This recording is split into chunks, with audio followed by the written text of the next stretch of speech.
तो हेलो बच्चों, कैसे हैं आप लोग। आपका स्वागत है हमारे YouTube channel MP science experiment में। तो आज हम बात करेंगे यानी कि गोले दर्पण में फोकस दूरी और वक्ता त्रिज्या में संबंध। तो गोले दर्पण की फोकस दूरी और उसकी वक्ता त्रिज्या में क्या संबंध होती है।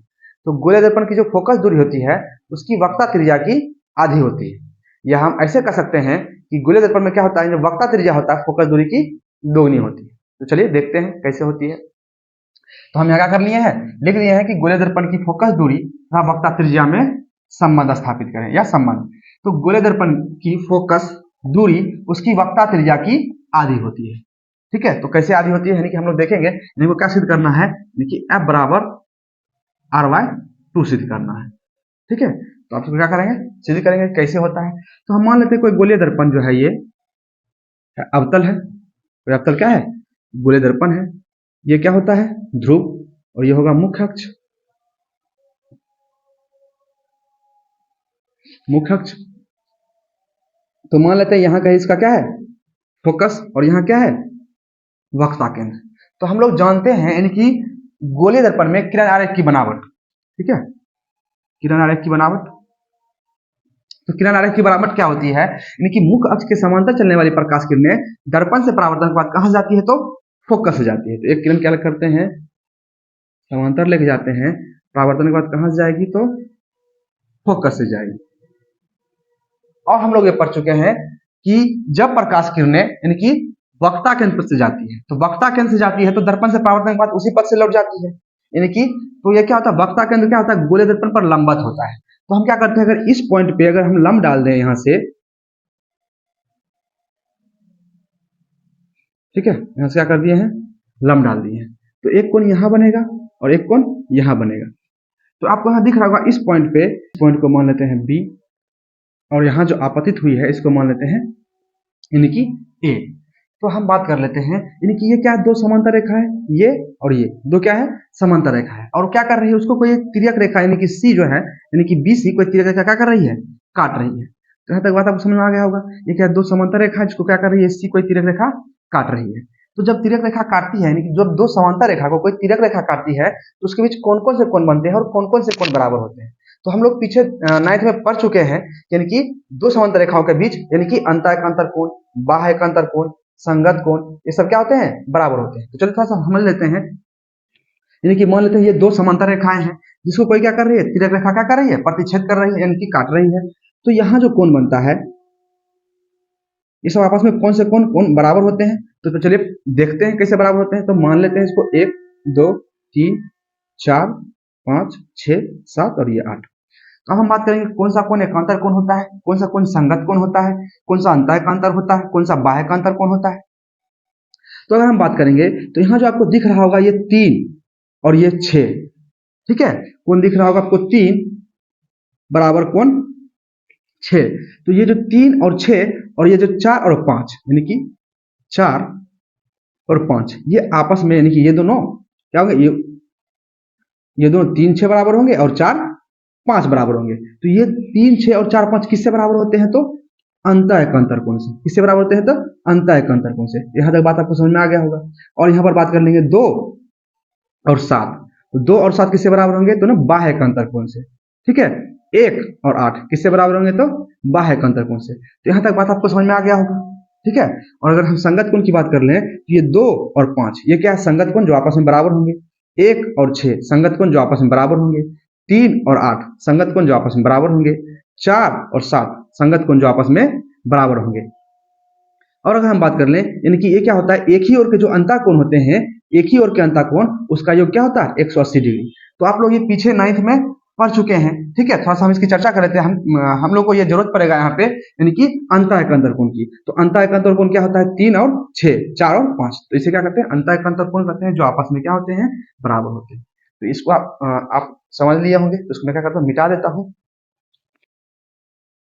यानी कि ये एक किरण इस बिंदु पे आपतित हो रही है, यहाँ से परावर्तित हो रही है। तो यहाँ से जब लंब डाले हैं तो यहाँ एक कोण बनेगा। तो परावर्तन के नियम से हम लोग पढ़े हुए हैं, यहाँ कौन सा कोण बनेगा, तो आई बनेगा, क्योंकि आपतित किरण और अभिलंब। तो आपतित किरण और अभिलंब के बीच कौन सा कोण बनता है, तो आपतन कोण। और परावर्तित किरण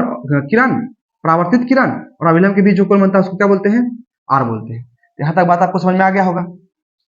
अब हम बात कर लेते हैं, यानी कि ये जो तिर्यक रेखा, यानी कि ये जो समांतर रेखा को क्या कर रही है, तिर्यक रेखा क्या कर रही है, काट रही है।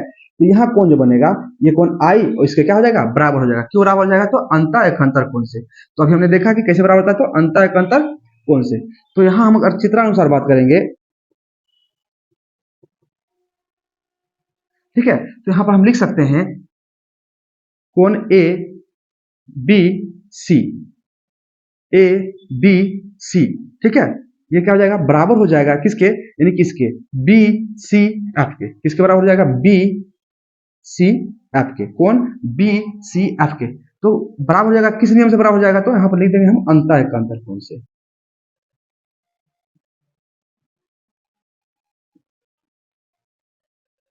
यहां तक बात आपको समझ में आ गया होगा, यानी कि ये आई, ठीक है। और हम लोग पीछे पढ़ चुके हैं यानी कि परावर्तन के नियम।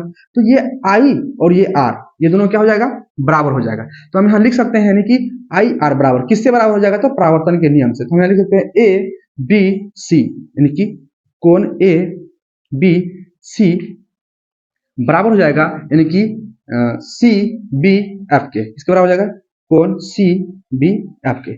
किससे बराबर है, तो परावर्तन के नियम से।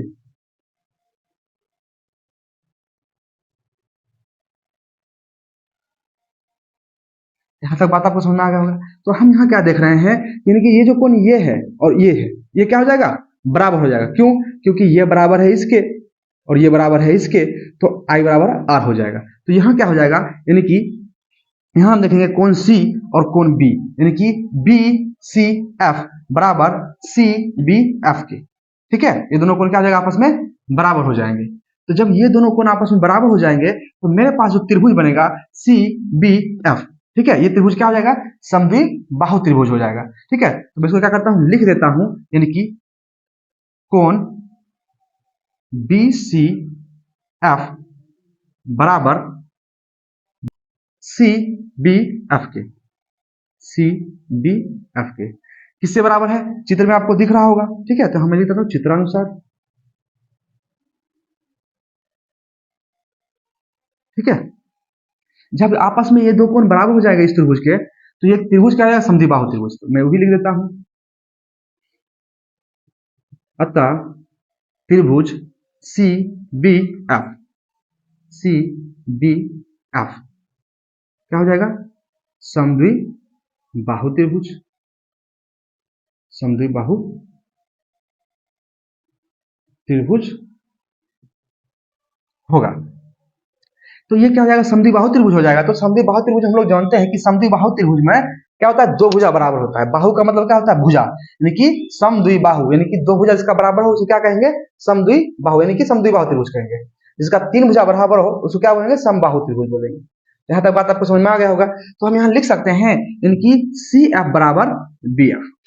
तो हम समद्विबाहु त्रिभुज है, तो हम यहाँ क्या लिख सकते हैं, सी एफ भुजा सी एफ बराबर बी एफ, ठीक है। यहां तक बात आपको समझ में आ गया होगा।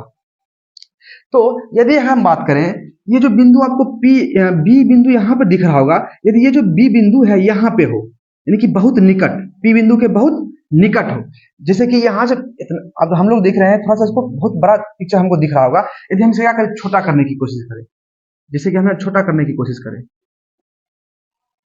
ठीक है। तो ये पी है। अगर ये जो घटना होती इतना बड़ा नहीं हो के बहुत छोटा घटना होती, जैसे कि ऐसे देखते हैं, ऐसे अगर समांतर किरणें आई, ठीक है, तो समांतर आई तो कहां जाएगी, ये जाएगी फोकस से, और इस पे अगर लंब डालते हैं, ठीक है, तो यहाँ जो बी बिंदु है इसके कितना निकट है, बहुत कम निकट है, बहुत ही कम दूरी पे है बी बिंदु, पी के बहुत ही कम दूरी पर। और इसको और अगर कम कर दिया जाए, जैसे और इसको कम कर दिया जाए, यहां से अगर देखा जाए तो लगभग लगभग आपको दिख रहा होगा बहुत ही कम दूरी पे, बहुत ही अल्प दूरी पे। तो हम इसको ऐसा लिख सकते हैं, यानी कि जो B है ना वो P के क्या है, बराबर है। हमें सी एफ बराबर पी एफ। तो यहाँ सी एफ बराबर क्या हो जाएगा, पी एफ, क्योंकि ये जो B बिंदु है वो कहाँ है, P के बहुत ही निकट है। आपको दिख रहा होगा दूर, लेकिन ये क्या है, बहुत ही निकट है। तो यहाँ से आप देख सकते हैं कितना निकट हम लोग बना सकते हैं, ठीक है। तो यहाँ हम लिख देते हैं, चूंकि बिंदु B ध्रुव P के बहुत निकट है। तो यहां तक बात आपको समझ में आ गया होगा। तो मैं इसको क्या करता हूं, मिटा देता हूं। अब हम क्या कर सकते हैं, अब मेरे पास क्या आ गया, यानी कि सी एफ बराबर पी एफ। तो चूंकि हम जानते हैं जो सीपी है, सीपी, तो सीपी को हम क्या लिख सकते हैं, C F plus P F लिख सकते हैं। तो हम यहां लिख देते हैं, यानी कि सीपी बराबर C F plus P F. तो यहां से हम देख सकते हैं, यानी कि सी एफ बराबर पी एफ, यानी कि ये दोनों जब बराबर है तो हम यहां लिख सकते हैं सी एफ की जगह पी एफ भी लिख सकते हैं। सी एफ की जगह क्या लिख सकते हैं, पी एफ भी लिख सकते हैं, या पी एफ की जगह क्या लिख सकते हैं, सी एफ भी लिख सकते हैं। ठीक है, तो हम यहां क्या लिख देते हैं, सीपी बराबर P F plus P F. चूंकि सी एफ बराबर पी एफ, इसलिए इसे हम लिख सकते हैं। ठीक है, तो यहां पर क्या हो जाएगा, सीपी बराबर हो जाएगा 2pf। ठीक है, सीपी बराबर क्या हो जाएगा, 2pf। तो हम लोग जानते हैं, यानी कि P से F के बीच की दूरी, यहां से यहां तक के बीच की दूरी को क्या बोलते हैं, फोकस दूरी। ठीक है, ध्रुव से वक्ता केंद्र के बीच की दूरी को, इसको क्या बोलते हैं, R। ठीक है, इसको क्या बोलते हैं, R। तो हम क्या करते हैं, मान यहां पर रख देते हैं। तो CP बराबर हम क्या रख सकते हैं, R रख सकते हैं, और पी एफ बराबर क्या रख सकते हैं, तो एफ रख सकते हैं। तो हम यहां से ये भी देख सकते हैं कि जो वक्ता त्रिज्या है वो फोकस दूरी के क्या होती है, दुगनी होती है। और अगर हम फोकस दूरी का मान निकालना चाहेंगे तो एफ बराबर हम क्या रख सकते हैं, एफ बराबर क्या लिख सकते हैं, तो एफ बराबर लिख सकते हैं R/2। तो यहां तक आप उसको क्या कर लेंगे, नोट कर लेंगे। हमको क्या करना था, यही साबित करना था। ठीक है, या तो हम क्या लिख सकते हैं, अगर साबित करने के लिए बोल देगा कि वक्ता त्रिज्या की दोगुनी होती है फोकस दूरी, तो दोगुनी लिख देंगे, या फोकस दूरी वक्ता त्रिज्या की आधी होती है तो हम आधी बना लेंगे। यहाँ से आपको समझ में आ गया, उसको आप क्या कर लेंगे, नोट कर लेंगे।